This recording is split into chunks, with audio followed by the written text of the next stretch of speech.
Hakkeen laatu määräytyy 3 tekijästä: kosteusarvosta, laadun tasaisuudesta ja palakoon sopivuudesta. Hyvänlaatuinen hake on tasakokoista ja kosteudeltaan alle 30%, mikä maksimoi energiatehokkuuden ja varmistaa häiriöttömän lämmityksen. Heikkolaatuinen ja kostea hake aiheuttaa ongelmia, kuten energiahukan, kattilan nokeamista, korkeampia päästöjä ja terveysriskejä homehtumisen vuoksi. Lisäksi se johtaa suurempaan kulutukseen, kuljetuskustannuksiin ja heikentää lämpöhyötysuhdetta, mikä tekee lämmityksestä vähemmän tehokasta ja taloudellista. Energiapuun varastointi on ratkaisevan tärkeää polttoaineen kuivuuden ja laadun säilyttämiseksi. Varastoinnin tärkeimmät tekijät ovat sijainti ja peittely. Paras varastopaikka on tuulinen, aurinkoinen ja kuivapohjainen alue. Puukasan tulee olla korkea ja hieman etunojassa, jotta sadevesi valuu pois ja puu pysyy irti maasta.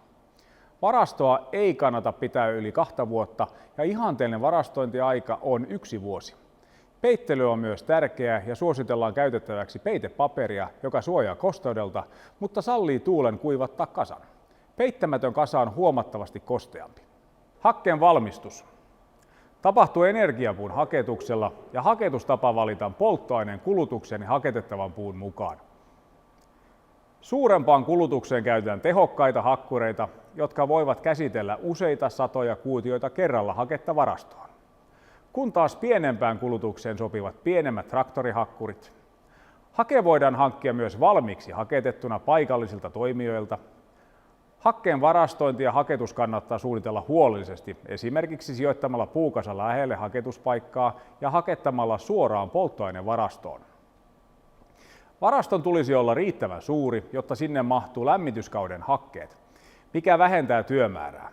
Lisäksi haketus vaatii tilaa ja kantava maapohjan ja pölyn määrä on huomioitava. Varastointi. Hakkeen varastoinnissa on tärkeää huomioida varaston koko, sijainti ja täyttö. Varasto tulisi sijoittaa lähelle lämmityskeskusta ja sen koon tulisi riittää kuivauskauden polttoainetarpeisiin. Esimerkiksi 200 hehtaarin viljatilan viljat tarvitsevat karkeasti noin 200 kuutiota haketta kuivauskauteen. Varaston täyttö voi tapahtua hakkurilla puhaltamalla, etukuormailla tai lavalta kippaamalla.